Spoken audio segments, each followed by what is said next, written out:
親不孝通りという予備校が多いところで C 社を営んでおり、かれこれ半年ほどひろゆきさんの写真に、年齢のわかる本人確認書類を提示してもらってもいいですかと印字したものを店頭に掲示しており、今されて恐縮ですが、許可をいただきたいです。訴訟も想定していますが、再国外に移住する予定ですので、支払い等を命じられても無視させていただくことは付きしております。許可が得られない場合、ひろゆきさんもしくはひろゆきさん、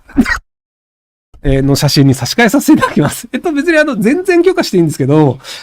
ひろゆかないさんとかひでおやじさんの写真の方が面白そうな気がするので、許可はするんですけど、写真は差し替えてください。はい。